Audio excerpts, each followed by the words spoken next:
Hey y'all, I'm Raina Harper, and welcome to EveRe-Watch Way, where I podcast a spell that takes a hold of you. For the show where I reminisce and recap the Nickelodeon fantasy series Every Which Way.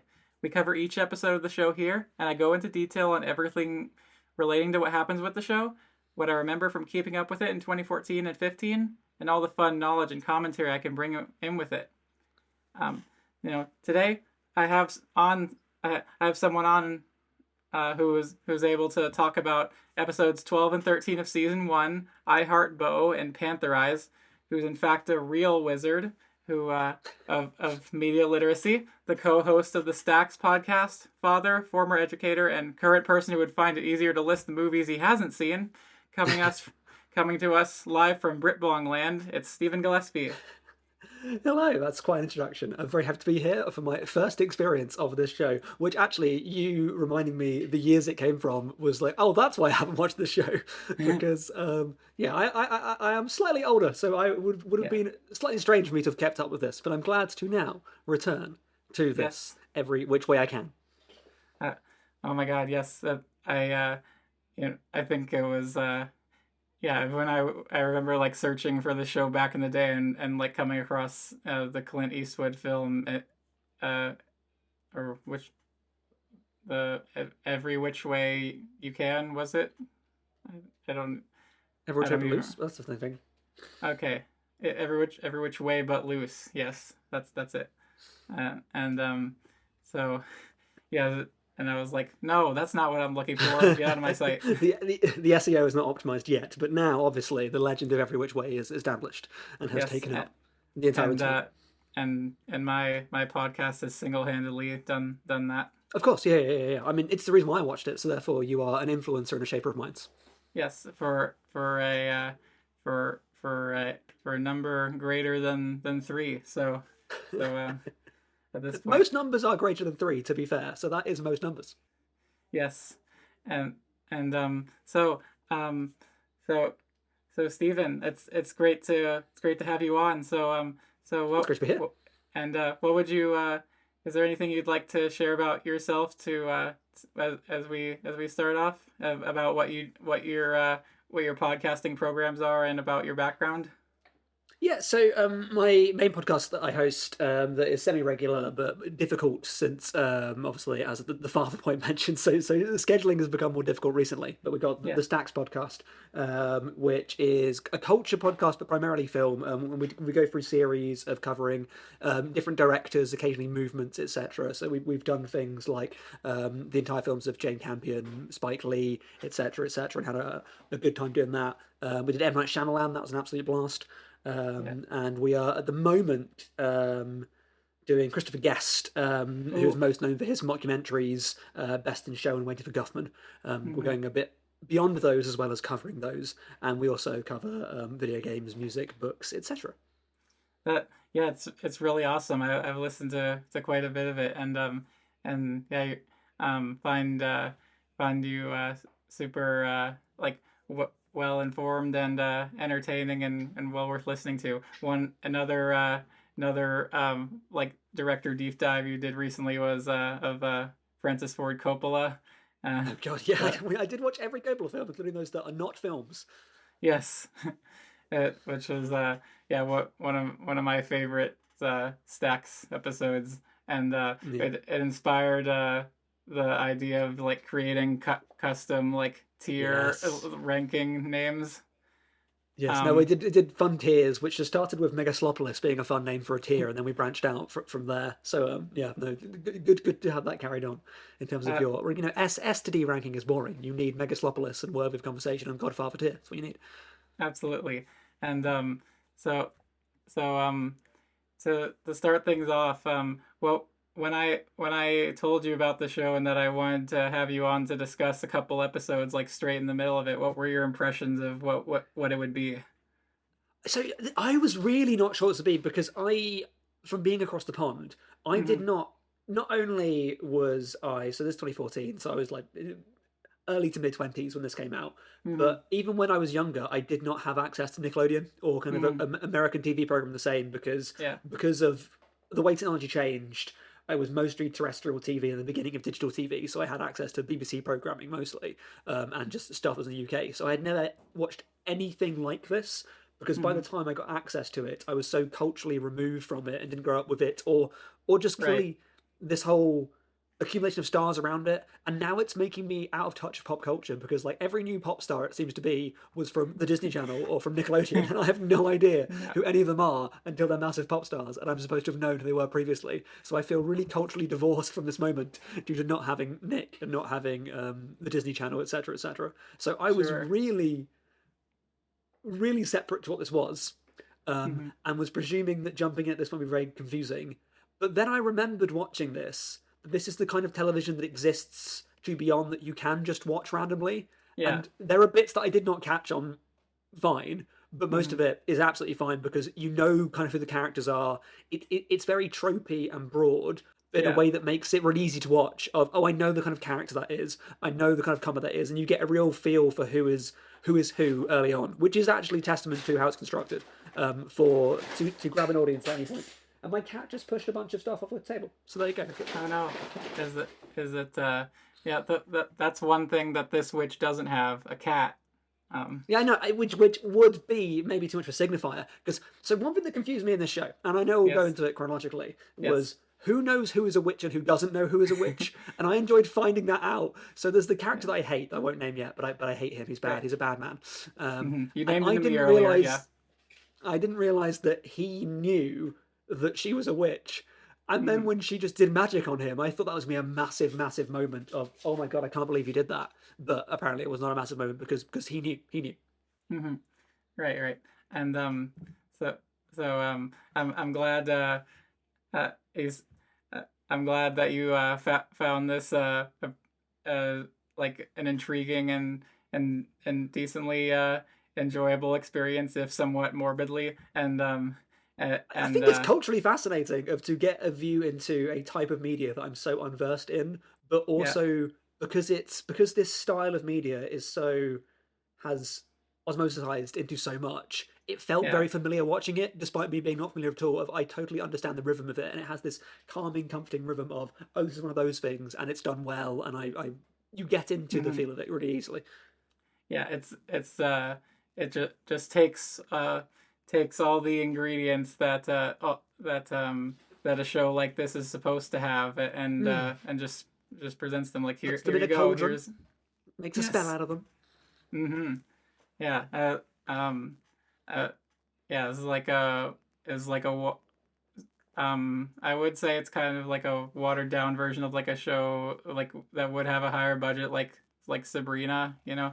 Um is that one that ever hit your Oh yeah, no, yeah. radar? My wife watched Sabrina and watched the new Sabrina because of watching the old Sabrina. And I've not watched Charmed, but I know of Charmed, and it Hmm. seems to be very much aping that kind of thing, but Yeah. aimed at a younger audience, which Yeah. clearly there's a fertile audience there. It also, to get the references in early, it also Yeah. really reminded me of the TV show from I Saw the TV Glow, of that Uh, kind of cultural artifact at the center of that, and I found that really interesting. Of I could see why this would be an object of fascination to a lot of people, because of some of the stuff that it touches upon, and just because it's that thing where you just follow characters, and therefore it can become personality ingrained, which I think children's media is really good at doing, because it sure. presents you these characters week after week after week after week with Hmm. issues that are hyperbolized but relates to real world issues. So there is that mix of just high school drama mixed with but I'm a wizard or a witch, and you can Yeah. understand why people obsess over this in positive and negative ways. Hmm. Yeah, I certainly did. Like, and one aspect of why I discussed this with our friend Abram, who was from Backlog Banter when he was on last week.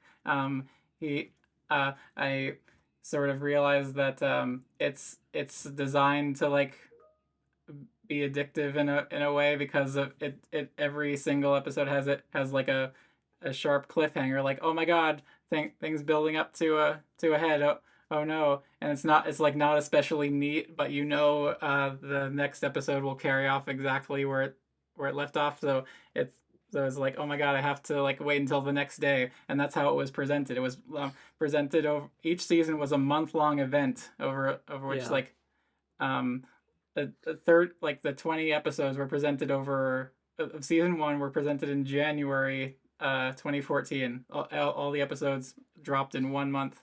Season two in July 2014, and Oh then the wow. same thing with three and four in 2015. Those same months, and so that's it was an odd strategy, but but one that clearly worked its spell. Hey, on me. The cliffhanger thing's really interesting because obviously I Heart Beau ends with a massive cliffhanger, and Yeah. then because we're clearly watching this in a way that you're never supposed to watch it, and was very obvious by the points where it would cut to commercial and there were no adverts, so you just see. So it's happened a few times of it cuts away, it comes back, and it just repeats a scene. And I was really surprised when Pantherized, the first two scenes of Pantherized was just I just saw these two scenes a minute ago. And I was like, oh no, it's because you don't expect me to have done that. And this is actually very useful for how media was consumed at the time of you do need that last scene again. Because it needs Yeah. to be, weirdly, to encourage viewers to watch all of it, but also not to alienate viewers that are just jumping in at that point. So it has this Yeah. weird splitting of both. So if you are watching it one after the other, you're like, wait, what? It's this just record scratch moment of this Sure. scene again? Which meant I picked up more of the nuances of that ending scene, but we'll get to that when I Yeah. talk about the opening of Pantherized. Yeah, they like add a couple like more clips that weren't in the Mm. scene as presented, and like they add a couple more lines usually. I, I thought they did because I thought I was going mad because I was like, I really did not pick up on that last time, or blah Yeah. blah, which is entirely possible that both is true. But I was also very happy to go back to the canned IPs scene, which was wonderful out of context of just a random lady because I don't know who she is. I know that she's a born character, just saying she like canned IP. I'm like, what are you? What is your deal? And then the episode never gets back to it. And then the next episode, bam, right at the beginning. Oh, it's that Twin Peaks goodness of we've got this weird plot line. We're getting back to it. Don't worry. Yeah, it's yeah, it's a lot of just moments that are like very odd strung together, and so Mm. that's why it's like stuck in my head a long time, and I just decided to make this podcast going through it all a decade later, and yeah, and I'm excited to have you join in, and so we'll go through our moment to moment reactions because they're Yeah. a lot. I think that's really worth it to do. So So I forget how much happens in 20-minute television because I watch so little 20-minute television. I watched The Simpsons a lot as a kid, yeah. and I would always play a game of myself, which is mention what happens at the end of The Simpsons, and then go, and where were we at the beginning? And that like gulf from beginning moment of banality to ending moment, so much plot. And this is Mhm. not as outlandish and comedic as that, but I forget just how much incident happens in a 20-minute episode of television. It's just thing, which is, Yeah, it's fun. I enjoy it. for sure. And our first thing to start off is that so so our last episode left us with a cliffhanger of after they've been searching all day for the iguana through their Mm. neighborhood, Daniel brings Emma home. They talk about the amount of glitter on the missing posters that Emma will make. And they leave all smitten with each other. And Mm. if I had video with this podcast, I would include a screenshot of Daniel's smile because it is like it's, it is like a .png, just like rather like a rather awkward image in itself. Um, and the fact that he leaves and doesn't shut the door. Did you notice this? I have to say, so it began in media res, so I'm already very excited. Of like, Yeah. oh, we are just into it, and Mhm. I did find both these characters throughout very, very charming. I like Daniel immediately charming, and I like Mhm. Emma immediately charming. And obviously, it's going for the long form romantic connection that it wants to imply is going to happen at some point. Yeah. And often in children's media, it just does not sell that because of awkwardness of writing performance. But there is some like genuine chemistry between these actors, and the Mhm. writing facilitates it. I believe these people as people who are obviously going to have a relationship at some point, and that I'm Yeah. already semi rooting for. They're really fun and charming and nice. And the background of iguana weirdness, I think, only adds to that. Yeah. And yeah, and rooting against Daniel's ex, rather. Mm. Yeah, Oh I meet boy. her later. She's fascinating. I like her. She's fun. Hmm. It is like a very has very over the top qualities as like that I haven't seen a lot of the time personally. Just like her level of just like uh, I suppose just desire for control, really. Um, But everyone is so interestingly extra in this. And I listened to the last episode, and Abram made reference to the line reading, and the line readings are quite peculiar. But mhm. because it's in this way of strange intonation on every word, which is it seems like it must be a way of remembering a lot of lines in a short amount of time. Must be one of the motivation of Yeah. like they are filming this very very quickly. But it Hmm. also does create this uncanny soapy aspect to it that is fun, and you do get fun out of a line reading. And it reminded me to bring up Megalopolis for the second time on an episode, and I apologize for that. Like the uncanny Megaslopolis. Megalopolis, the uncanny weirdness of the phrasing is just there are a few performances in that film that get that film and are as weird as the film, and it Hmm. feels like in this the performances are as stilted as the dialogue in a way that makes the dialogue work because Yeah. they are having fun and they are just like teaming it up with every line, and it's Yeah. just the amount of uptalk is just glorious. 1, 2, 3, yippee yee. It's that every line, and just the obsession with complex baroque similes as comebacks the whole way through. Deeply, as a person whose mind works in association, the fact Mhm. that every third line is a very strange simile that's like, we think I'm this, well, you're blah, blah, blah, and it's just like, this is 5 steps removed from where we were previously. Again, another positive of the writing style in this. Mhm. For sure. And in so but uh as we find out, Maddie has left the iguana Well, on we Emma's only we only couch. have Emma's word for that. To be honest, I doubt that. I mean, I think there could be more subterfuge going on here. I've not seen the episodes around this, so we only Mhm. have Emma's word that she did not steal the iguana. I think it's still a live possibility that she was the iguana thief.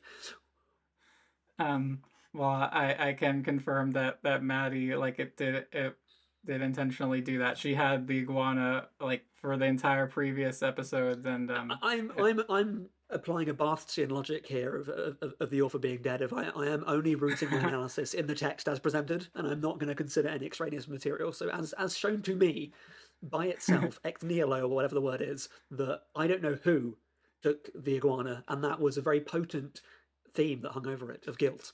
sure. That so you're changing Death of the Author to every other episode doesn't exist, Yeah, definitely episodes exactly. It's not my fault for not having watched them. It's they don't exist in my right? hermetic sealed box of I love that. exegesis.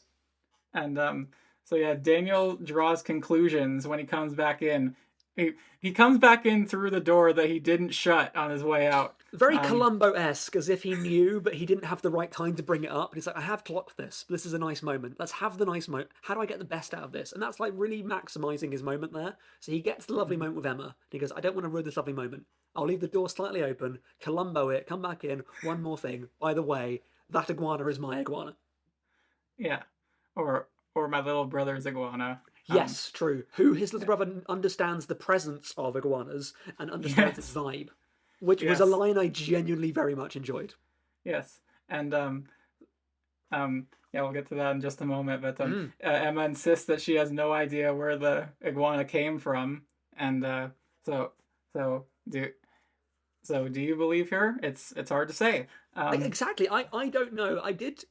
She in the moment gives a bad defense of her not because she has the line waddled in from the wild, and then she has to Mhm. say I'm not very well versed in wild iguana behavior, which is again a fun thing to have to say. And I don't think she gives a good case here. And it is, damn it, if I walked in to my future perhaps romantic partner's room and they had the food bowl, the food, and a pet bed and the iguana, I'm not going to Mhm. think that iguana's just gone in there. So again, I'm skeptical of Emma, and it seems as if only something magical and beyond reality could have brought that iguana there. And I don't know. I don't know yet, me the viewer, if there is magic in this world. Mhm. Yeah, and Daniel certainly doesn't know that it exists. He I does I not. can give you that answer. He is one who doesn't know that magic Yeah, that came exists. up. That came up as plot critical later because there's that thing of her wanting to say, and then Tony gets in the way of being like, "Oh, I'm gonna stop you before you can say this," and Maddie gets in Yeah. the way as well. So I understand that Daniel is not allowed to know. I think that's gonna be pivotal at a point later because Mhm. that's got to be conflict later, right? Of to disrupt the relationship of, oh, by the way, I've been a witch and I've been a witch this whole time. Yeah. I yeah, there's a discussion in a later episode that I remember like part of the dialogue of which I might say at the end, but it's very a lot of this dialogue in the show is very distinct, has a very Um, distinct quality. Um, to av- to avoid a Mr. and Mrs. Smith situation where you're both hitmen and you have to just like end up assassinating each other, at what point in a relationship do you think it's appropriate to reveal you're a witch?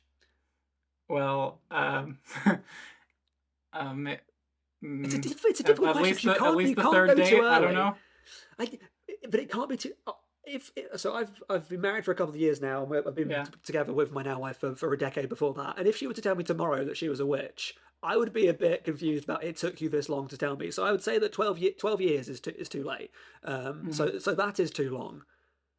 Hmm. This point in a high school relationship that might not go somewhere, I guess you can't play the witch card yet because if that Yeah. doesn't go somewhere, and then he knows you're a witch, and then just revenge witch antics, that's going to be a problem. So it is difficult. Hmm. I understand her pain here. Yeah, yeah. But um, but Daniel gives her the cold shoulder, and Mm. but and another cliffhanger from the previous episode was Panthers were left with a chameleon that was accidentally transformed Oh into a my human. god! Oh, okay, I was so confused because I thought that was I had no idea what was going on. So I presumed that maybe only the iguana was just the vessel of the iguana, and the iguana's like sentience had been put into a person. And then when he blended into the background in episode 2, I thought that iguanas can't do that. What is going on? So I was good. I really enjoy. Have you seen Twin Peaks: The Return? I I ashamedly haven't. I'm Oh, it's sorry. so good. So there, and so interestingly for me, one of the first things that the chameleon does is the Dougie is taught how to Dougie. Teach me how to Yeah. Dougie. Teach me how to Dougie. Which again is a Hmm. time capsule. But Yeah. Dougie is a character in Twin Peaks: The Return who is Yeah. Agent Cooper, who is returned but as this like tabula rasa blank slate child that then has to be taught new things. Quite similarly to the Netflix sensation Hot Frosty, which you should not watch, and I watched this week. Do not watch Hot Frosty. Um, Sure. but he just has this complete I am just this man child vibe, and I very much enjoyed the human chameleon throughout the whole thing, and I liked the lady that's looking after the human chameleon. Them two are fun, and I would like to watch a spin-off show that's just them two. Definitely. Yeah. Yeah. That girl's name is Sophie. Sophie and the She's chameleon. great. They circle each other. They scope each other out. Like They do. They and in a morbidly mesmerizing way to Katie. Katie is the one with the black curly hair, and Maddie at this point realizes what happened. Like she attempted to turn the iguana into a human earlier, but the spell hit the chameleon. Uh, I, I was really, I did like this as a concept. I mean, it is a bit like Jeff Goldblum in The Fly of just being like, I'm stuck as this thing here. So there is something like metaphysically horrifying, just my otherwise consciousness put in this. But this is going to sound really pretentious, but I thought of Jean Cocteau quite a lot in this, in terms of oh, like that's fair actually. the magical symbolism of it. And there is because Jean Cocteau is poetic and literary, but he's also Hmm. very very silly, and there is this sense of naive, playful silliness to this Hmm. revivified. It turns out chameleon in this human's Yeah. body, and I like the memistry of it. I like him playing out having to kind of act like a chameleon, but not too much like a chameleon. And I wish there was more of it. It's a shame that we have to get because I don't know the main plot, but this B Hmm. plot of chameleon, I'm so invested in, and we just want it all the time. Yeah, it is really fun, and yeah, the chameleon is able to imitate the Dougie, and Sophie Because he's a desperately, chameleon. yeah, um, uh, yeah, all chameleons know the Dougie, I think is It's the true. line that Sophie Yeah, says. yeah. And Sophie is like desperately, Maddie, can we keep him, please? Which you can't not at this stage. To release him into the world would be a crime. That would be like an existential crime against nature. He is so fragile and needs their support. They just cannot release this poor chameleon man out. Who's gone through a traumatic Yeah, experience. not as traumatic as something that happens in the next episode, and at the end of this one, but pretty traumatic. Oh yeah, and but they're like, I don't know, it'll be Maddie is like less willing to have a lizard trapped in a boy's body than the other way around, but they also are like, well, he'll look normal next to Sophie, who's just in Cloud Cuckoo Land normally. I mean, she's not wrong. Also, I think she is right that you can sell having a chameleon quite easily, but having a Hmm. weird behaving extra human. Where did the body come from? Was this a previous person's body, or was this body just invented? No, this body was just invented. How? What is this? Where did it come from? Like matter out of nowhere. It's somewhere across the world has this consciousness and like corporeal form been just like snatched. I don't know. If It that's the worries case, me. if that's the case, we never hear of it. It's Um, just again the metaphysical implications here are broad, and I want the spin-off show to really explore that as its main plot. yeah. So Beau and Sophie blending in. That's what it's called. Yeah, because he's called Beau, isn't he? Because of bouillabaisse, I think she said at one But point. yeah, Bouillabaisse, But she says it bouillabaisse. I'm like, sorry, madam, it's bouillabaisse, but that's fine. But yeah, um, uh, and yeah, which I had to look up what that was. It's a uh-huh. fish soup. It's that French again. It's the cocktail. It's going back. It all goes back to the French. Yeah, and but Daniel, before Daniel gets back with Iguana, as you were mentioning earlier, the mom tries to console Daniel's brother Tommy, the younger Oh, this brother, is by my saying that favorite scene. they can get him another iguana, but he says it won't be the same as he felt its essence. So yeah, so he's never met the. I wanted them to test this hypothesis. So he has never met the iguana. So they said, and I really think here the mum should have just played along and just gone, all Mhm. right, yeah, yeah, yeah. And she could have introduced any. It's a call your bluff moment of, oh yeah, yeah, yeah. Yeah. And I, sorry to punch up the writing of every which way. And Right. I apologize because obviously it's already perfect. But Mhm. I thought what would be very funny is if after returning the real iguana, if he actually complains that he thinks it's the wrong iguana because the presence is incorrect. I thought that would have been the most fun twist there, which is a Yeah. different energy than what the show wants to do. But I thought that would be the proper punchline of, we got you the right iguana. He goes, no, that's the wrong one. Mhm. That would be pretty funny. Yeah. Uh, Yeah. So um. that's for the remix that I'm going to do. That's going to be there. I'm going to ADR that in. Um. No. No. No. No. No. No. Iguana is wrong. I will do it like this the whole time. This is the wrong iguana. Yeah. Exactly. But everyone's delighted to have the iguana back when Daniel returns Mm. with it. With her, not him, as they previously thought. Yes, Female he is iguana. very good at gendering iguanas. I'm very, very gifted. He just knew that somehow, I Yeah, guess. he Um, just intuited it. I think yeah. probably through the Butler. I think maybe he's a student of Judith Butler and he studied it in terms of what gender it was emanating through performance. And obviously, he is very up to date on his kind of like third wave feminist theory and went, you know what, the performance of gender is strong here and it is constructing its gender through performance. And therefore, I'm getting a very kind of like feminized vibe from this. And that's just how Yeah. woke Daniel is. And I really appreciate that about him. Is it a drag iguana? Exactly. It goes back. It goes back to Butler's writing on drag, really, of this performance. Yeah. This iguana is really big in the ballroom scene. Yeah.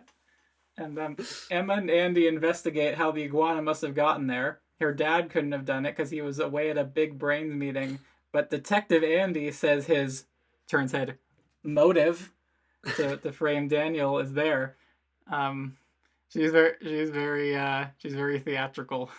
I liked Andy immediately, and Andy Yeah. continued to be my favorite character throughout this whole thing. And I Oh, I'm so really glad. loved the bit in this of that gambit of, I've worked it out, let's say at the same time as a way of covering up, I Yes. don't know what's going on, was a very Yeah. fun moment. Every now and then It, there are some jokes in this, like, oh, actually, that's really good. I really enjoy that.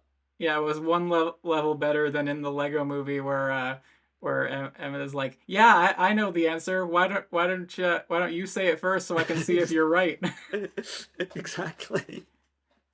Uh, and and so since the Meanwhile, the dad, iguana is watching Paris is Burning in the background and really having a fun time. yes, he's watching Born in Flames. Oh, and there's the dog bed giveaway scene is wonderful. Of I know this dog bed, blah blah blah, as if she's intuited this, and to hold up that it just has in massive letters the name of the dog on it. It's like, oh yeah, that's why. But she also got right who owns the bed, so Mm. meaning that she's been in Sophie's house before. And will return, maybe. Oh yeah. Um, so they think that yeah, they recognize the dog bed as belonging to Sophie, which pins this on Maddie. And But it has a why? very ridiculous name that then the retort is loads of dogs have that name, which Maria again, very Conchita. funny, very funny. And I was like, is that a reference to Maria Conchita Alonso? It's very possible. Um, It's for the I've audience to actually met decide. her. Fun fact. Um, Yeah. and like I went to one of her concerts. And but she And you didn't get the you might chance. know You didn't her get the from the. chance to ask her then of being like, by the way, I don't know if you've seen the I Heart Beau episode of Every Which Way, but could you confirm or deny if this dog's name is based on your Uh, name? I bring up the clip like here you see Just have it. I was like, let me just open Paramount Plus. Oh no, my login. Okay, one second. Give me a second here. Give me a second. as I'm in the photo op line, people are behind me. And yeah. Um and so she Andy feels like she can't just say she recognized it from Sophie's house. So I think this opens up lore about Andy maybe having been Sophie's friend in the Yeah, past. I think there is more. Again, I'm bringing the subterfuge here because we cannot take it at the surface level of, again, we don't know who did steal this iguana. There is definitely some deceit going on, and there are some hidden faces. And really, the reality of Andy becomes really questioned in the next episode. Of we realize that we Mm. don't really know the real Andy, and is Andy allowed to be the real Andy? Ooh, yeah. Is she just performing a different thing, and is she more herself when under charms? Is she allowed to express parts of herself? Is she stymied and diluted by her relationship with Emma? To an extent, I would say yes. Mm. And I think it explores that quite well. Yeah. Um it's like uh it, it's like for the it's like for the man who has everything, her desired life is completely different than what Mm. her lived life is, you know. Yeah, and she is generally the most interesting character that because I think so she's not a witch, but she knows the witches, Mm-hmm. and that does put her in this interesting position Mm-hmm. where, and I did like the bit later in this episode where she gets important information from someone that then changes how she thinks, then she has to turn her motivations around. Yeah, she's interesting. I like her.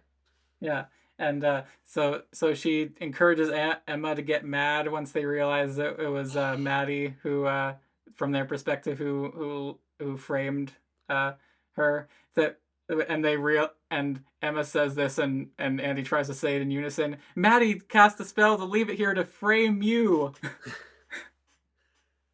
Which then leads to her anger of just like Yeah. angry horticulture, as my note says here, which again was Yes. very Jean Cocteau of just like that, what just very physical effects filmmaking of bam, cut two flowers in jar just looks really fun. I do like Yeah. her just magicking flowers in jars, and then we get the kicker on that joke later of her just like magicking her locker full of cuddly toys, which both times the joke works very well. I like to think this was an intentional Ozu reference, cutting to vase. Ooh, well, there you go. Which again, there's a lot of the amount of pillow Ozu shots in this film could be enhanced, and it could be more of a cross section of the Japanese family, and it could have more fart jokes as Ozus want to do. But you're right. Apart from that, it is very very on the money for the Ozu. Yes, and yeah, obviously that's the Yeah, direction they gave to the cinematographer. Yeah. yeah. It's just put the camera there, let it roll, and occasionally we'll have some B-roll of some pylons outside. Bam, it's Ozu. Yes, and yeah, the you know, I when I look up discussion of Every Which Way from back in the day, there are constant references to and comparisons to Yasujiro Ozu among the young Yeah, audience. it's the flavor of green tea over ice is the one that comes out the most because again, Yeah. there's a similar flavor given by the show. Yeah. Yeah, for sure. It's yeah, um and so Emma pumps up her anger, starts casting spells. They're all flowery and not scary, and she's like, "Oh But man." still deeply impressive. Me as a non-witch and non-wizard, I am Yeah. still deeply impressed by her ability to just make flowers. And you know that Hmm. is somewhat threatening. There would again, much like how Chameleon Man was coming into existence, the creation of matter from nothing is inherently very impressive. So I think she should beat herself up about it. Yeah. It's good. And Katie reveals in a delirious state, like having sat in Maddie's room all day. She's like, wakes up like, huh? Well, mom, I don't want to go to Taekwondo class. And this is a news to Maddie that she does Taekwondo. Um, Meaning that like Katie's in like the sort of relationship with Maddie where she has to hide her interests that Mm. Maddie doesn't approve of. you know. Which makes sense and is very much Maddie is established very well in this show. She is only herself in every line and is a very consistent character that behaves in the Maddiest of ways, which I support. Is this the same scene when we go back to the chameleon and she's taught the chameleon how to play fetch, and then she says fetch works both ways. Yeah. And then she also, the chameleon makes her fetch, and I put in my notes here, which I have to read, they are literally making fetch happen, which is very important because of how Mean Girls coded the Panthers are. Another Hot Frosty connection, yes. It all comes back to Hot Frosty, which again I do not recommend. Yeah. And Maddie is frustrated that the Hexerin doesn't have a spell to turn sneakers into Manolos specifically. And says that she hates the book, but it takes offense and snaps itself shut on her nose. I thought that was going to be a bigger deal. I thought this was going to be like a Cyrano style thing of she was going to have to do the rest of the episode with like an elongated nose and make a deal out of that. And then when she turned up in the next scene and her nose was normal, I was deeply surprised. I thought this was going to be the underscoring drama of her dealing with the fact that her nose was greatly changed. But no. Yeah. And this is where Sophie reveals the name Beau, short for bouillabaisse. Yeah, she knows her French. And I said like how sometimes Sophie doesn't know her left shoe from her right shoe, but sometimes she knows like very very profound knowledge. Yeah, that's always a fun way of making a character, isn't it? Though, of giving them obtuse, strange things, of coding them as very unawares, and then giving them these just nuggets of obtuse, arcane knowledge to come out is fun character coding. Then we go to. So we got the nose injury, which again didn't happen, and then we're back to the house and the all ears line, which is again entertaining. But in this house with all their color coded costumes, did you notice the key rack? I can't say that I did. Would you pick up about the key rack? There is a key rack in this house, and it's quite a large key rack that says keys, and it's got 5 holders for keys, and only 1 key on it. Either everyone just has keys out, or they just have this novelty giant key rack for just one old-fashioned ornate key on it. The amount of key space compared to the amount of keys on that thing was frankly ludicrous, and really perplexed me for a while. Yeah, it's that's interesting. I'll look at that. Again, it's a key make sure. Yeah, and maybe there's some deep symbolism there. I'll have to figure out. Yeah, there's something. It's the key to something certainly. But then we get to the all ears. Which again establishes Maddie's character very well. Of we'll find any excuse to just be mean. Yeah, like I'm all ears. Oh, phew! You realize that I didn't want to say and hurt your feelings, but they are huge. And then he's like checks the size of them for a second. He's like, what? No. Which did remind me of that person in Crimes of the Future, the second Crimes of the Future, the first Crimes of the Future, who is literally covered in ears. And I went, that guy was all ears. So it can happen. Oh yeah, that's Every Which Way Cronenberg crossover. Referring into the future. Maybe Cronenberg watched this, and when I remake my short film Crimes of the Future, I will include an all ears man because of this line. For it perplexes me so. Yeah, it's like I saw his recent film The Shrouds at Cannes this year. See, that's so bad. It's ridiculous, but if I'd been able to see him around at Cannes somewhere, I definitely would have asked him about this very thing. Yeah, he'd know. When on the press tour for Maps to the Stars, which I guess was around this time, he probably spoke about it a lot. Oh yeah, I'll have to look into that. Yeah. So she says that she thinks Emma took the iguana. She tells Daniel this, like, even though that's already the conclusion she led him to have. Like, yeah. Well, she's got to just double down. She can't get him not. She needs to sell this point, so she is going out of her way to push it every point. That's just a good grift. Or is it true? Again, I don't know. It could be true. Yeah, I don't know the right answer to give. Do the other episodes exist? For me, no. So there you go. So okay, that's a hard and fast rule that I'll follow in giving answers from Yeah, now thank on. you. So Coach Julio calls Diego for a meeting, Is he a saying that wrong'un? Is he a wrong'un or not? Because I could not get his vibes from this show of if he's trying to trick or not. it's it is it is frustrating for me too. Like some because his mom is the principal. Yeah, Uh, which I but learnt later. but but he is like going up against her will somewhat, and Yeah. so Okay. so I'll assume he's like he's like deeply in the closet as not a wrong'un. Um, Okay. He's in the non-wrong'un closet because I took him at face level, and then later when the reveal came of him being in league with the evil principal and the evil principal bringing up the canned peas line, I Canned-eyed thought peas. canned peas. I thought, oh no, Coach Julio is trying to trick you. Coach Julio calls Diego for a meeting, Hmm. saying that he can't let his burgeoning powers fly out of control as they have been. And he finally tells him that he's a Churi Kanai, or a son of fire, an ancient tribe that Diego may be the last of, which everyone thought was extinct. And and and uh, and he clarifies the name when Diego previously thought that he said canned eyes.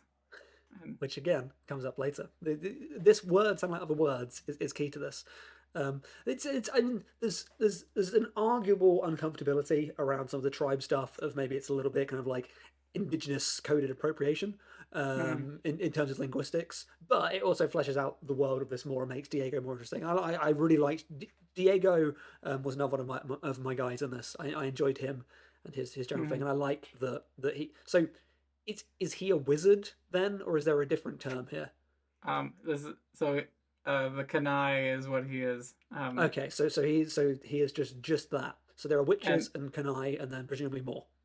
yeah, there's witch and wizard kind, and then there's Kanais. Yeah. So he can Uh, just do fire stuff, whereas the witches and the wizards can do a variety of magic. yeah, yeah. And Cool. this yeah, definitely not inspired by the Avatar at all. Yeah, I was thinking, yeah. So he can firebend. I mean, sorry, not firebend. He's not a firebender. Not a firebender at all. In no way is he firebending, but But maybe he is firebending. and he can also generate ice and blow wind. Um, He is a master of the elements, just like the M. uh, Night Shyamalan film. yeah, yeah. Um, yeah. Would you say the acting is better in this than in that film?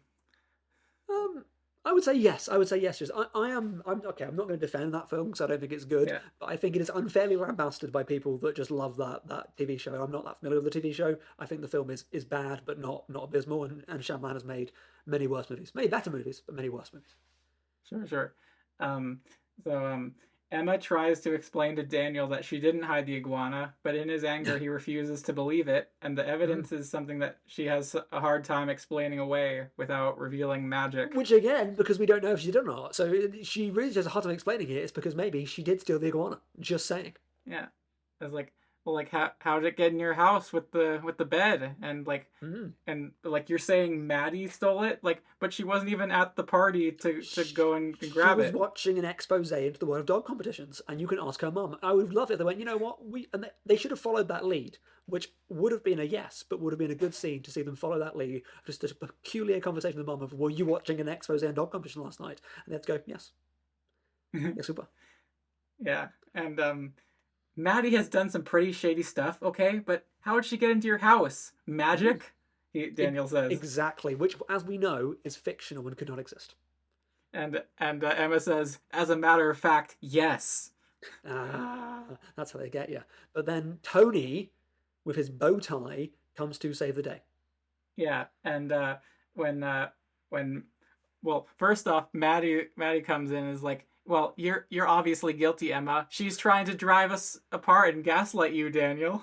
Um, and and uh, and and she tries to hint at like teleportation, like you did this, you sent it to my house, Yeah. and then she's like, what do you mean the what are you talking about? You can't even come up with a good lie, and Maddie is and good at this. Maddie is good at the comebacks. And then when and the the genuine and quite well performed awkwardness of Emma really works out here when she's just like, I mean, you're better at lying than I am. Not that I'm lying right now. Blah blah blah. That Yeah, that it's and good. It's good, kind of like fumbled, clumsy, purposely clumsy dialogue.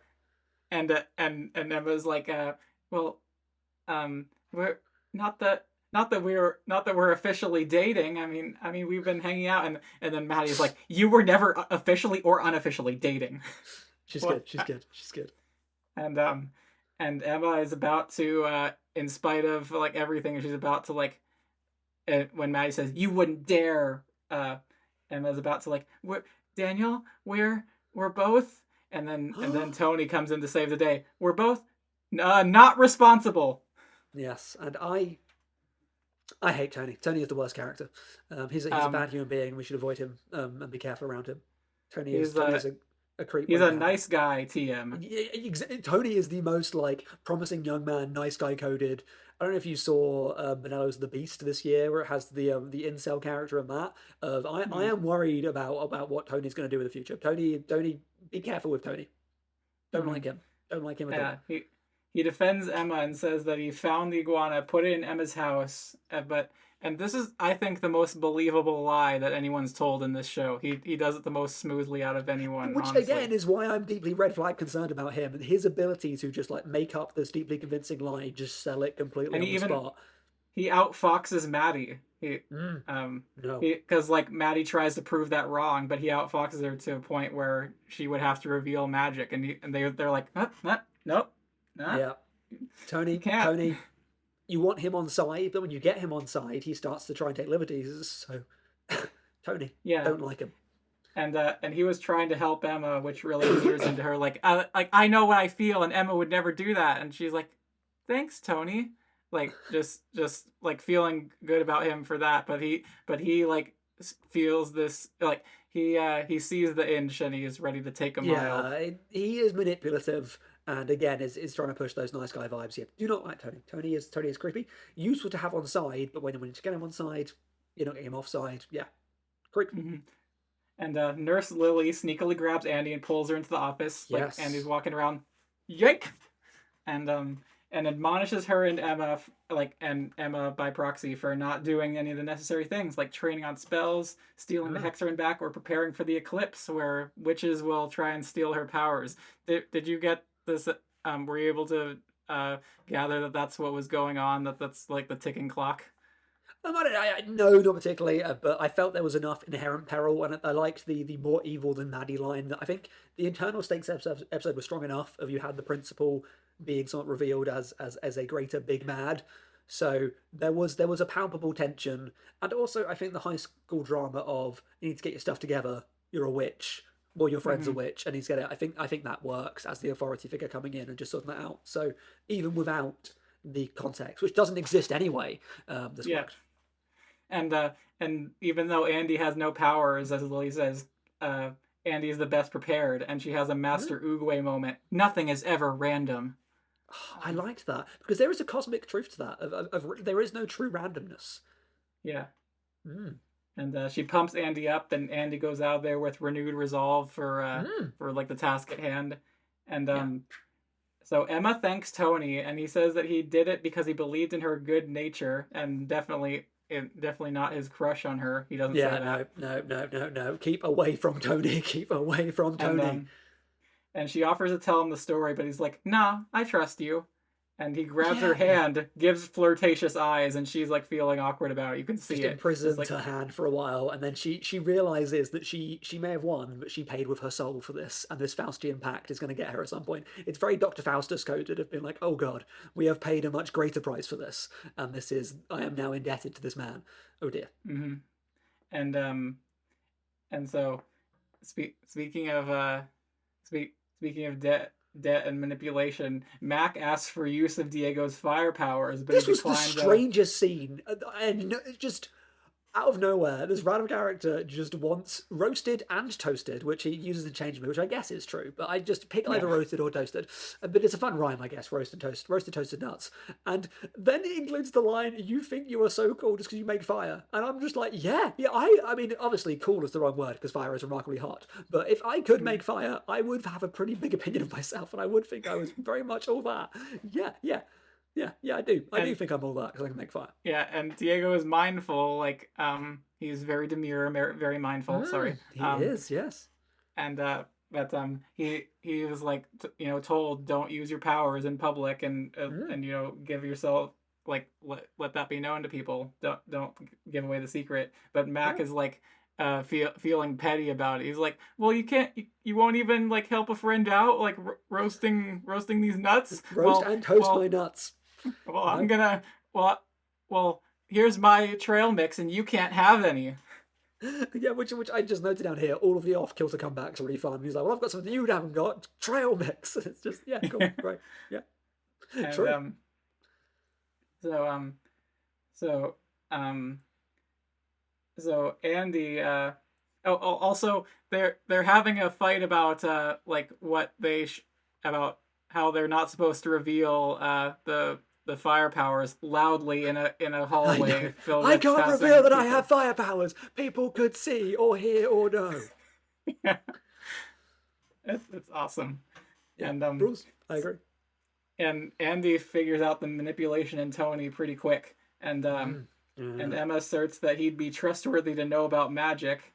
Like, I think he'd be trustworthy, like hinting here that she didn't actually erase his memory because a few episodes Oh, ago he so found out about that's magic. when I got confused because then I was surprised later when he did. So this is why I was confused for a while of what does this guy know or not know. But okay, Mm-hmm. yeah, that makes more sense now.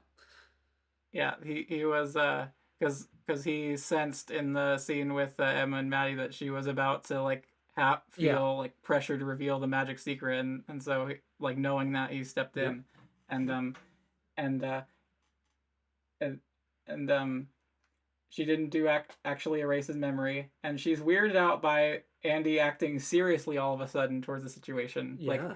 Like usually you're fun loving and wanting to do spells. What's up with this? And uh, Mhm. and Andy's like, well, you could lose your powers, Em. And but Emma's like, in an interesting bit, she's like, well, what? Maybe I don't even really need powers. I could just be a normal Yeah. girl. Is that so bad? And Uh, then she's just so you don't even want magic now. So which again the coding of the supportive. It's that classic thing of the character that could better deal with the situation but doesn't have the power and therefore is a bit kind of like resentful when it's like, oh man, okay, you don't even want this power because they are mhm. presented that way of you get the sense that Andy will be better with magic than Emma is, but it happens that Emma's got the magic, so that's always a fun dynamic. And Andy's like, I feel like you don't even care. Like I know you didn't ask for this, but sometimes you gotta step up, and people are counting Mm, on you.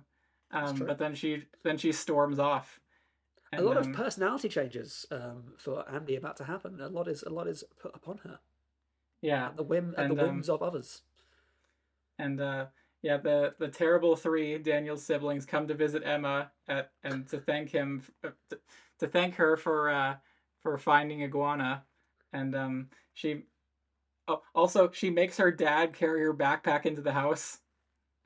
You notice that? Now that he's back from the big brain meeting for people that have big brains, and it's about having big brains. And also and also big muscles to lug my backpack around Yeah, apparently. yeah, yeah, yeah. I mean, if you've got a dad that can do that, there is a lot of classic. The adults are dopes in this, which is great Yeah. in kids media. Of the children are savvy and onto it, and the adults around them are random dopes. Which Hmm. is a fun, apart from a couple of trusted authority figures, it's a fun trope. Enjoy that, and yeah, they get her Rube Goldberg machine, Yeah. which is just utterly bizarre. We got you this bizarre contraption. It's like, oh, okay, go.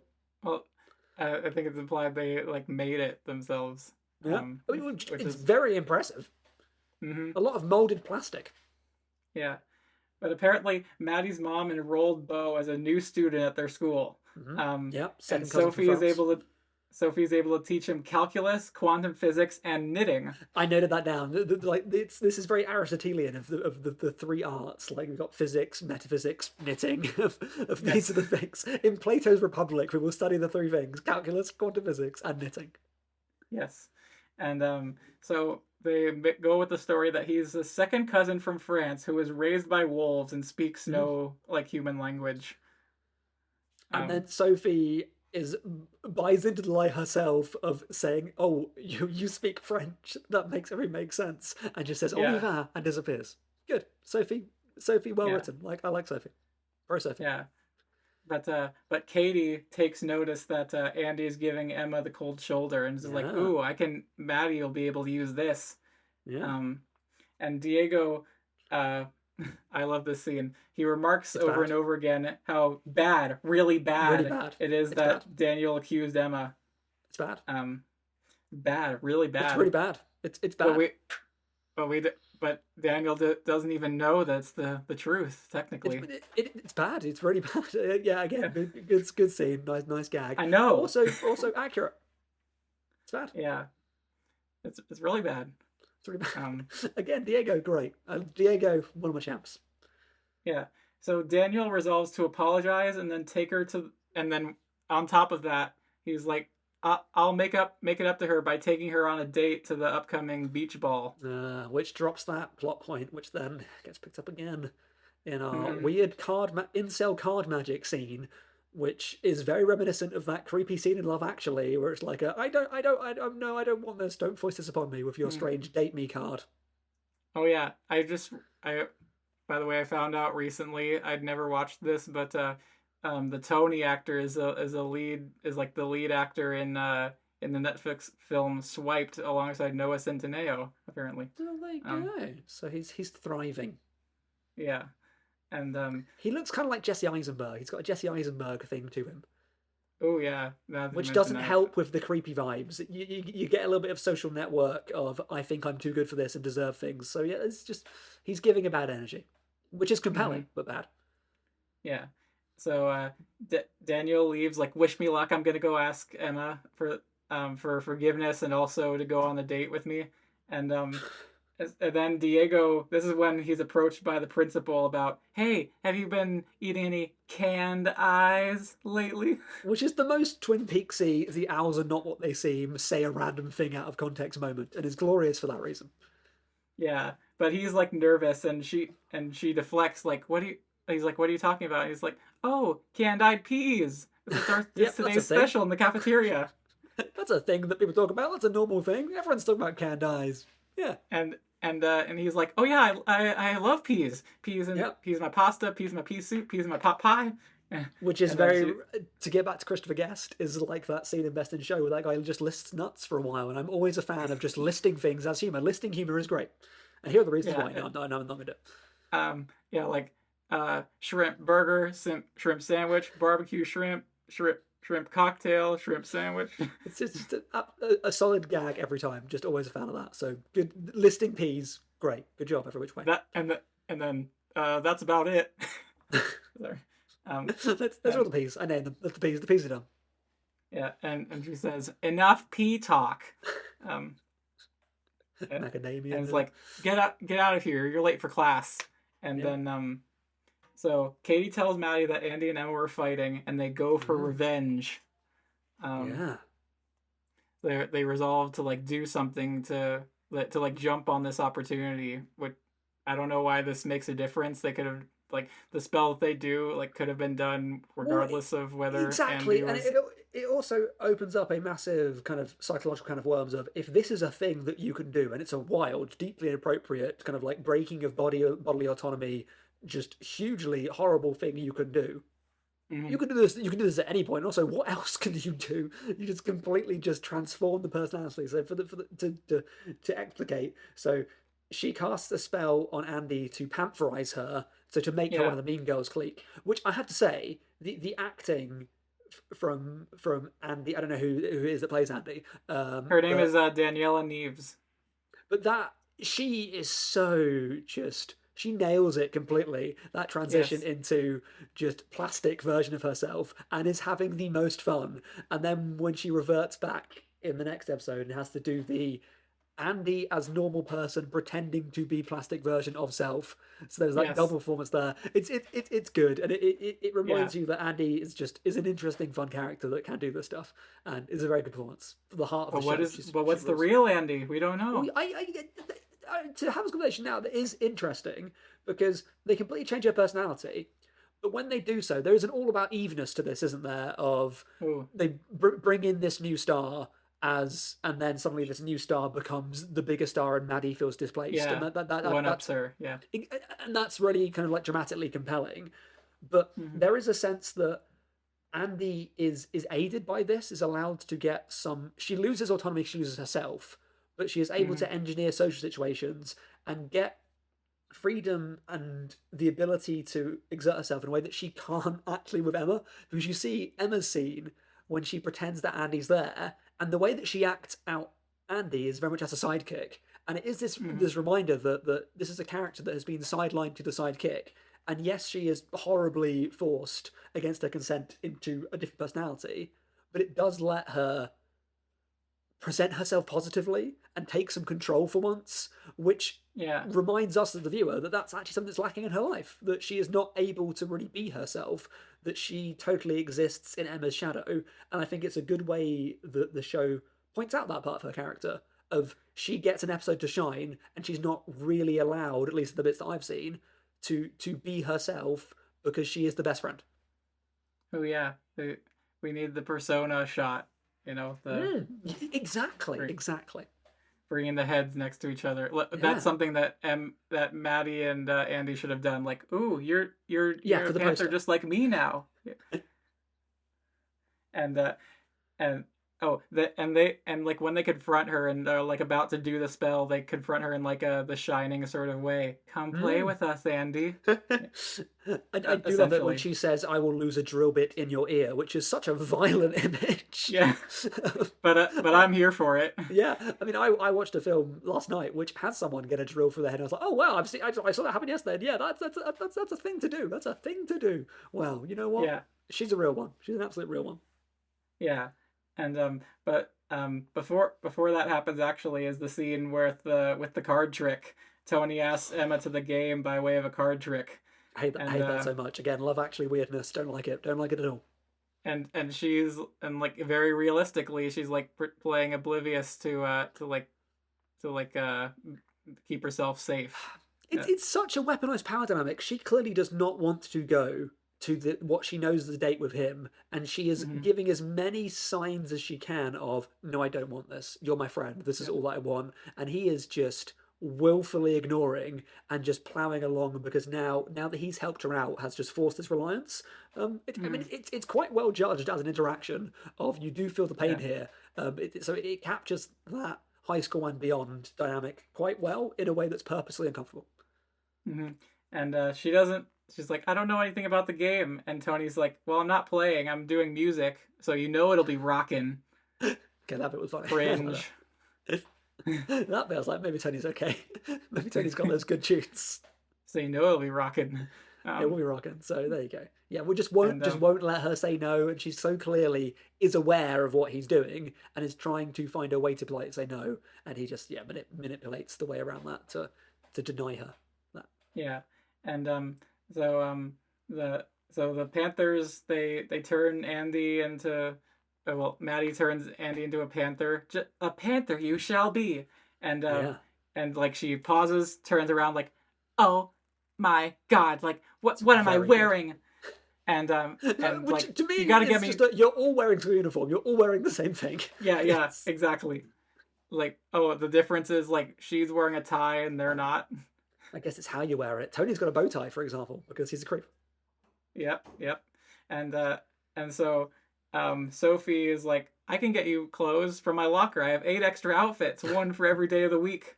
And Sophie, I don't think like you could interpret that as being really ignorant, or you could interpret her as being a massive Beatles fan. Yeah, I like to think that she's just fully Beatlemaniaed, and just wants to put that across. I mean, we know that she speaks partial French. We know that she knows quantum physics. We know that she's good into knitting. So I believe it. And and it and can and like knows complicated definitions of words. Like there's a scene earlier. Well, this may or may not exist. I don't know. True. The Schrodinger's box of episodes. Yeah, where Maddie's like, we need to get rid of that vermilion, Emma, and Sophie is like, I think you mean vermin. Vermilion is a dark colored red derived from the vermilion root. Blah blah blah. See, if that was an episode that existed, I would enjoy that. That would be good. That's great. That's a great thing that you made up just then. Yeah. Yeah, I wish that existed. Sometimes I improvise what scenes in the show would be like. If there were more than 2 episodes of the show, which there are not, there are only 2 episodes. But if there were more, maybe that is a thing that could have happened. Yeah, and Andy instantly starts doing the wiggling the fingers like thing, like yeah, so much hair flicking as well. I love it. They're really good at just this mean girl click. Love it. So good. Mm-hmm. So after the chat with Diego in the cafeteria where the principal is still there, Lily walks in and tries to make small talk, and it's like, yeah, these teenagers, they don't shower, and principal says, they're just worthless nuisances getting in our way. Well, yeah, because we see the principal by herself first, and she says she's going to eliminate all children. Yeah, all of them. She's a Roald Dahl witch. Yeah, very, very much so. Yeah. No, don't. It's amazing to me how much this show is so well sketched in terms of you understand this character the moment they talk every time, because it gets there are people like me. This will be the first episode, in the same way that every line Maddie speaks, the only episodes, indexes her as a character so perfectly. Of, I don't know who this character is. I know she's been in this episode before. I don't know if she's been in other episodes, etc. But as soon as she speaks, like, yep, know your deal, know what's going on. It is good at indexing characters immediately. Yeah. But also, to let you know, she hasn't been in any episodes before this, because no episodes exist before this. Or I mean, true, this, yeah. There are. If there was a series, which this is not, this is just a mini film, then that would be the case. But yeah. Frogs. The weird Island of Dr. Moreau frog stuff going on here. What the? We have this, what I'm sure is a flashback to the nurse with a telescope or a microscope, I forget which, looking down at a desk, and there's like a small crouched woman, and then it's a frog, and it is the Lynchian weirdness. Again, back to the Cocteauian trickery of strange, deeply, deeply strange, unsettling. And Lily has a Freudian slip. I better get hopping. I mean, going. Yeah. And we'll go back to Freud. Yeah, and by the way, I looked on the menu board. One of the offerings on the school cafeteria menu is spinach Maria, and then there's brisket sandwiches. Man, it's very healthy. You know, it's a very like broad round diet you're getting. They had peas yesterday, just peas. So they've really gone better than that. Yeah, from a can. Yeah. From a can, just canned peas. Like it's of mice and men. We can just like open up just a can of beans and just cook them. Yeah, why not? Yeah, and so Pantherized Andy redoes her style, and she like, this episode should have been called All About Andy. She usurps the role as the leader. Totally, and as a single arc story, this one is a real blast of it. Just Andy just gets to have so much fun and is such a good presence the whole way through. And then we've got like, the sidelines to Beau is not a lizard at all. So you've got fun from every angle. Yeah, and but like Maddie really is mad when Sophie prioritizes getting a smoothie for Andy and not her this funny. time. It's good, yeah. And Sophie has Mac hang out with Beau to give him a guy friend experience. Yeah, and also conveniently get him out of the episode and he's not mentioned again. Yeah. And she reads out. It's perfect because he's also dim-witted. You know. Yeah. When she acts strangely, like, here is the note, Sophie, tell Mac that he is my cousin from France. Don't mess up, Maddie. Definitely not a lizard. Beau is not a lizard. 100% definitely not a lizard. And they are both speaking as if they understand, but making it clear that neither understands. Fun. Yeah, and but so Mac is like, yeah, I'll hang out with him. Oh, where'd he go? And he color shifted into the wall right Yeah. then. Which at that point I realized, he's a chameleon because I thought he was an iguana because of the iguana focus. Hmm. And then there's a slow mo walk of the four panthers, and where Yes. Andy is in Like front. Reservoir Dogs. That sort of music, and yeah, Andy is in front, and it's like they flip their hair, and Yeah. and Andy teaches them cray cray. Yeah, and this stuns Emma, and she and Maddie taunt her. What's wrong, Emma? Black cat got your tongue? Because she's a witch. Get it? She's a witch. It's good. It's good again. It's and, good. The comebacks are good. And yeah, the hypothetical episode 4 of this series that doesn't exist. It's called I'm a Witch. Even though like she already knew that by that point. It's very odd. But I don't know why. I don't know what I'm saying. Just speaking in hypotheticals. It's affirmation though, because you can know. There's a difference between knowing and affirming that for yourself. So it's like maybe it's like metaphorical of like knowing inside yourself that you are a witch, and then the ability to live as a witch and to express that identity. So maybe there is something more personal there about what you know as an inner truth, as opposed to the truth that then you can present to the world. So I think it's deep. It's deep in that way. So yeah, you and me, get this through your head. Not friends anymore. And Maddie's totally gonna jack your powers. Yes, there is power jacking. You got the Panther speak down. Where she got enough power to steal more power. That's the only power the principal has left, which is very convenient. Yeah. Mm-hmm. And I couldn't tell if the show was making a joke out of the fact that was really convenient, or whether it was being like whether it was subterfuge of she's lying, or whether the show was going, yeah, we know it's a bit stupid, but just roll with it. So I couldn't read that, but I enjoy both possibilities. Yeah, and Julio's like, well, that's a big oversight. He was just looking for something to say, really. I think. Yeah. And they're like, yeah, I guess it was, but at least we've acknowledged that, and now we can move on. Yeah, because he's a closeted non-ne'er-do-well. Exactly. They want to think that he's a ne'er-do-well, but no, he's not. He's a good boy that is going to take you out and coach you to do the dopest Hadouken I've seen in a long time. Yeah. And but the principal also figures out that Lily is Emma's guardian, and the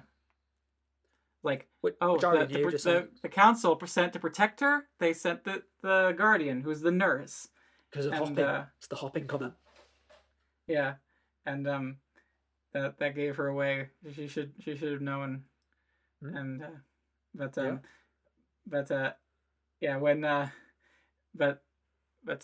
Emma's anger at Maddie essentially violating the autonomy of her best friend. Her anger manifests with RoboCop it manifests with making stuffed animals appear in her locker, which is great. Love it. It's funny. Yeah, another great moment of that. And but Lily tells Emma that there are bigger fish to fry than Andy, and so it kind of reverses her position that Andy's the most important. Yeah. He's a real pragmatist. Which so then we get to the kind of like dual. There's a lot of cross-cutting in this episode. So then we've got the bit where it's Maddie thinks getting Andy to the house so she can get Andy to help her plot the bringing down Emma, and at the same time they're cutting back and forth between Emma with the help of Tony trying to make a plan to do those, which is fun. Yeah. And just a thing that stood out to me was a reminder this is children's programming, and so there's a couple of things. So it's the nurse going to the shop earlier, and obviously having to get water because that's to promote healthy eating. And I'm not in it. I know that water isn't eating, by the way. Healthy drinking, but the eating. Stay hydrated, kids. Exactly, stay hydrated. There you go. I'm holding up water. If you could see, that was water. Yes. But when the two characters, Sophie and whomever, who may or may not have a name, I don't know. Again, may or may not have a name, I don't know.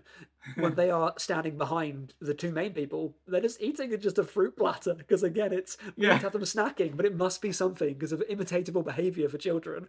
They must be just eating healthy food. So it's just them just picking up segments of orange and eating it while having it is just very funny to me. I don't know why. I just found it like on amusing. A platter, because we gotta communicate that they're like upper class. Yeah, it's a wonderful just prop gag in the background that reminds you of the audience needs, and there are codes around what you can put on children's television, but also just a wonderful silly moment of we're just going to eat a bit of apple in the background. Why not?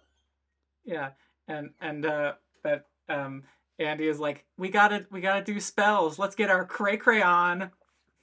Yeah, which is a thing that people say, and then Yes, it is. Maddie is shamed for not knowing that's a phrase. I'm like, it's not. That's not really how you'd use that phrase. Actually, Maddie is still in the right here, but Maddie is thrown down because she's been all about Eve. She's been all about Eve. The Eve is Yeah. we're in the Eve era. And Eve is yeah, she's a vegetable and endive. Yeah. Yeah, and she's then Maddie tries to like get with it and be like, yeah, let's do some serious cray. Yeah, I'm cool. Hello, fellow teens. Turns hat Yeah. backwards. Yeah. Her actual fellow teens. Yeah. It's like, I'm like one of you, right? Like, yeah, fair enough. It does. It is a reminder of the performativity of high school. Of if you had enough commitment, of how easy it technically is to just like pass as all these like weird behaviors, that it is just these just like strangely like ritualistic practice of like having to behave a certain way, but just it's so deeply unoffended to do that way. So it's fun to watch her just become queen of the Mean Girls clique. Mm-hmm.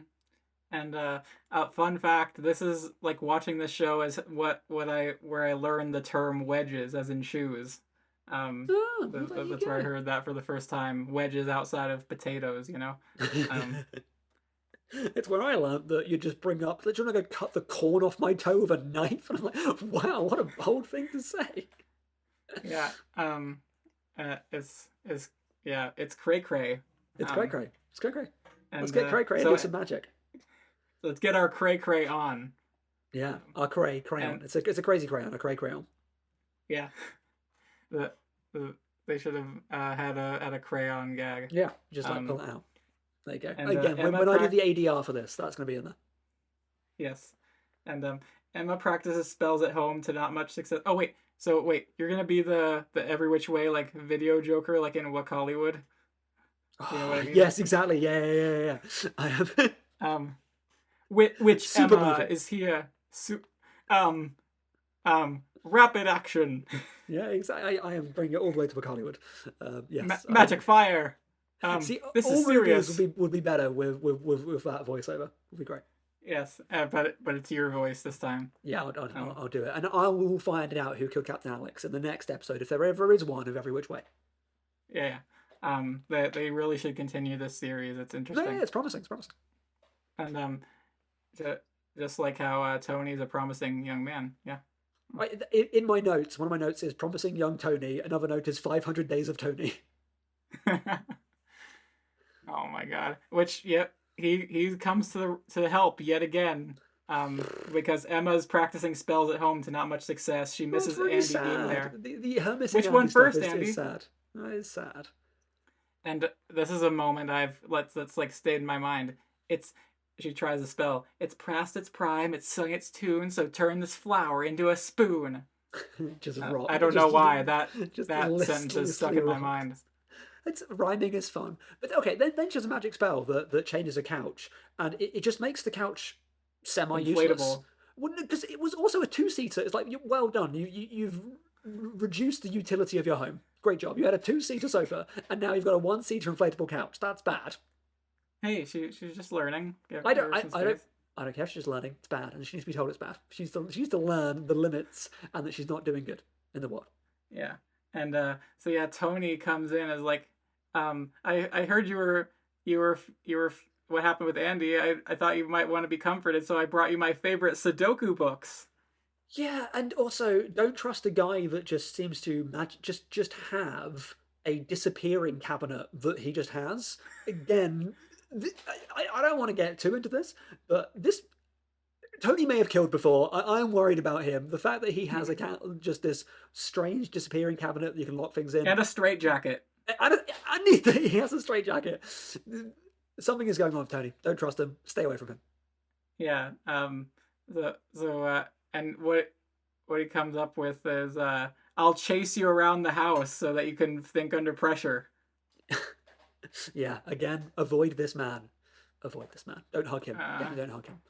And then and in the and montage on the other side, we have these cross-cutting magic montages, which is really fun. yeah, And Maddie's doing magic, and at one point just summons a genuine human. Again, just from nothing, this random woman is suddenly in the house, able to help them with makeovers. Where did she come from? Did she exist before? Does she have autonomy?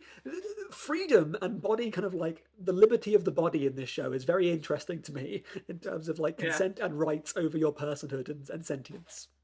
In this essay, I will. 100%. I'm intrigued by what sentience means in this magic world. I'm genuinely like thinking of the potential of making like an incel Tony video essay.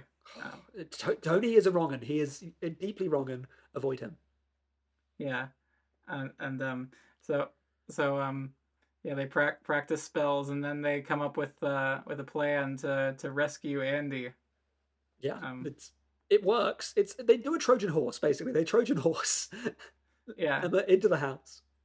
Get her in the house. The weirdest Trojan horse ever. Like, oh, I have this cabinet that I brought with me for no reason. Which is not. So he goes in and goes, I'm having a science project. Nothing to do with this magic trick that I brought in, by the way. This I just have for no reason. It's like, you were good at lying earlier. I don't know how this is working, but at least make a lie that matches the disappearing cabinet you brought into the house.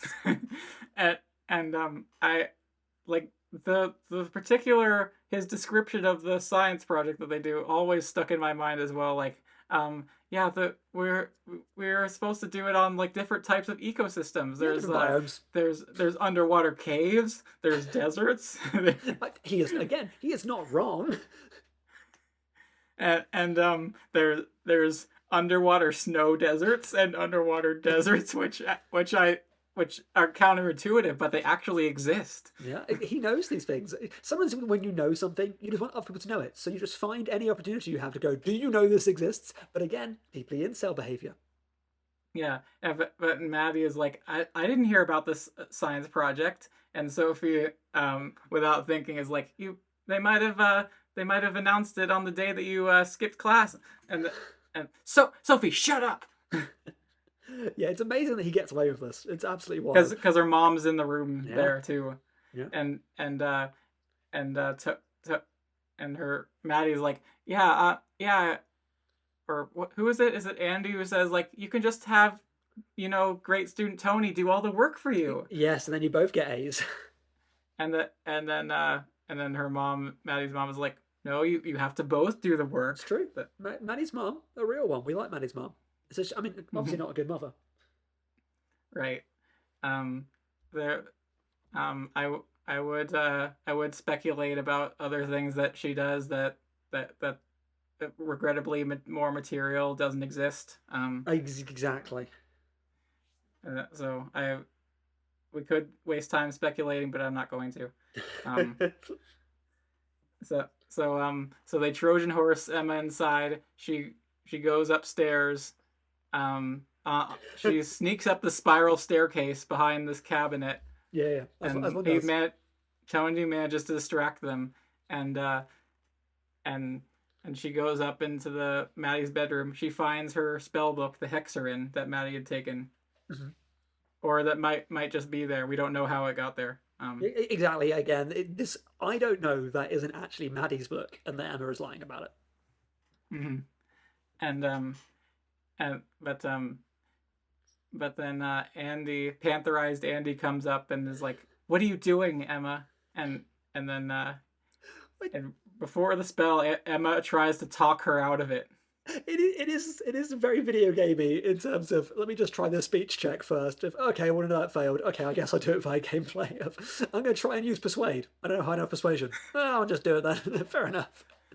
Yes, I'll use magic. I tried the original magic words. Also, your friend is bewitched and has been robbed of her personhood. The first thing you should do is return her, and then have the conversation, rather than, let me try and convince the bewitched, reduced kind of, that bit in like Get Out when they sink into like the insides themselves. Like, is she screaming internally in there? Like, I am locked. I am locked out. We've just been in the strangest, most echoey room of all time, which I don't know why it was so echoey. So there is something going on here. And but then it is just, they can just do magic at any point. And this always bugs me in magic stuff of, if you can just do this, what what can you do? And you can just at any point they just go back and forth forever, just going like, all right, Panther again, all right, not Panther again, all right, Panther again, all right, not Panther again. Just they go solve. But I think that I can rationalize that as like Maddie regretted doing it, so she doesn't bother doing it again. There you go. She learned. There's a learning process because she's not properly evil like the principal, who wants to eliminate all children. Yeah, yeah. Maddie is just high school evil, and the principal is real evil evil. Yeah, that's a line that Lily says actually. Which sells it quite well because it does remind you of the stakes of this. Of these are just normal high school conflicts that are spiced up with the ability to do magic, and that you would do that because you don't fully understand like the rights you are violating by doing that to somebody. That it does work within the fiction of I'm a high school person that happens to be a witch. So again, good stuff. Great construction. So the spell works. Yeah, and Andy turns back, but not before yelling out for Maddie, and like Maddie, Emma's here, like trying something. They're alert, and that's why you got to do the spell first, rather, because when you fail the persuasion check, the guards, Metal Gear Solid, coming up there, it's too late. We're in the alert cycle. You ruined it. And Andy snaps out of it. She's like, "Whoa, Emma, what? Why am I in Maddie's room? Why am I wearing a costume?" Which again, and then scary. Yeah, Emma explains like Maddie turned you into a panther. Gross. And not in a fun like actual panther way, which would be kind of cool. Do you remember when there was a comedian earlier? No, me neither. which now Andy knows about because she was in the room. With Beau. But they're like, whoa, we're in Maddie's house. We're able to get the hexer in. But then they have to hide because Maddie comes up and into the room. Bum bum bum. And then she has to pretend, which is fun. We get her pretending to still be Pantherized version of herself, was actually herself, and that's a fun acting challenge. And she pulls it off well, and it's a fun little sequence. But and the next episode that may or may not exist is what a weird finale for this two episode series of It Will Never Be Resolved. But I'm going to start my change.org petition to bring back Every Which Way after these 2 episodes out of nowhere. And that they released in 2014. Yeah, allegedly so. I mean, I only watched them today, so they could have been brand new. Yeah, it's odd that they canceled it at this point, just left it this cliffhanger. Or maybe it was an artistic choice of like, we start in an odd place. It's like the ending of it's Michael Haneke's Cache, one of the greatest movies ever made. Which ends beautifully ambiguously. And when he screened it, it may have been at Cannes or something. It can't have been Cannes because it's a Q&A. It might have been. And someone asked about the ending and asked him for clarification, and his answer was on the lines of, if you're asking that question, you did not understand my movie. That sense of, no, this is a purposeful cliffhanger, and to engage with the cliffhanger is to understand the meaning of the cliffhanger. If Every Which Way wanted to give you resolution, it would have given you resolution. You're not supposed to work out either way. It's purposely ambiguous. Do not ask why. If there was an answer, he'd have given it to you. And the makers, and this, the he here being Michael Haneke, the creator of Every Which Way. And so that's where we leave off with the entire series, with Every Which Way. Yeah. That was it. So what I mentioned earlier, the custom tiers. So I'd love to ask you, Stephen, whether you'd. So I'll list off the tiers. There's the top tier is the Chosen One. This is truly amazing. Then there's Can I Fire? This is very fire. Which now I do get. And then there's Simply Magic. Very good. And then there's